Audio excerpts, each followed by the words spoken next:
ഒരു പെണ്ണിനെ സംബന്ധിച്ചിടത്തോളം ഇന്നത്തെ കാലത്ത് മുന്നോട്ട് പോകണമെന്നുണ്ടെങ്കിൽ ഫിനാൻഷ്യലി ഇൻഡിപെൻഡൻസ് ആവശ്യമാണ്. നമ്മളെന്താന്നുള്ളതിലേക്ക് എത്തിക്കാൻ തോൽവി നിർബന്ധമായിട്ടുള്ളൊരു കാര്യമാണ്. ഇന്നത്തെ ഒരു കാലത്ത് സർട്ടിഫിക്കറ്റിനെക്കാട്ടി വാല്യൂ സ്കിൽസിനാണെന്നുള്ളത് സ്കില്ലേജിൽ വന്നതിന് ശേഷം മനസ്സിലായത്. മാത്രമല്ല ഓരോ ഇൻ്റർവ്യൂ അറ്റൻഡ് ചെയ്യുമ്പോഴും ക്വാളിഫിക്കേഷനിലേറെ ഓല് ചോദിക്കുന്നത് നമുക്ക് സ്കിൽസ് ഉണ്ടോ എന്നുള്ളതാണ് നോക്കുന്നത്.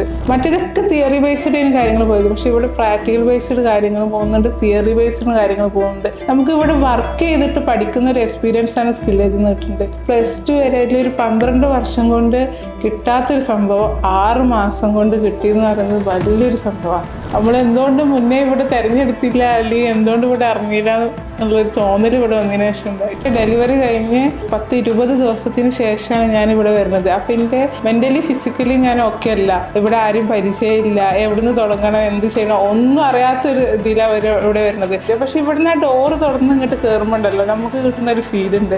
എല്ലാ പ്രശ്നങ്ങളും നമ്മൾ ആ ഡോറിൻ്റെ അവിടെ വെച്ചിട്ട് ഇങ്ങോട്ട് വരും. ഇവിടുന്ന് ഇറങ്ങുന്ന ഈ സമയത്ത് എന്ത് ചെയ്യണം എന്നുള്ളതും എവിടുന്ന് തുടങ്ങണം എന്നുള്ളതും ആര് വന്നാലും എങ്ങനെ ഡീൽ ചെയ്യണം എന്നുള്ള കോൺഫിഡൻറ്റ് സ്കില്ലേജിൽ നിന്ന് ഇറങ്ങുമ്പോൾ ഇപ്പോൾ കിട്ടുന്നുണ്ട്. ഒന്നല്ലാതെ വന്ന് ഞങ്ങൾ ഇപ്പോൾ എന്തൊക്കെയായി മാറി, അല്ലെങ്കിൽ കറക്റ്റായിട്ടുള്ള ഒരു ഐഡിയയിലേക്ക് എത്തിയത് സ്കില്ലേജിൽ വന്നിട്ടോ. ഇതിനെക്കുറിച്ച് ആലോചിക്കുമ്പോൾ തന്നെ എനിക്ക് ഭയങ്കര അഭിമാനം തോന്നുന്നുണ്ട്, പ്രത്യേകിച്ച് സ്കില്ലേജിൽ ചൂസ് ചെയ്ത കാര്യത്തിൽ.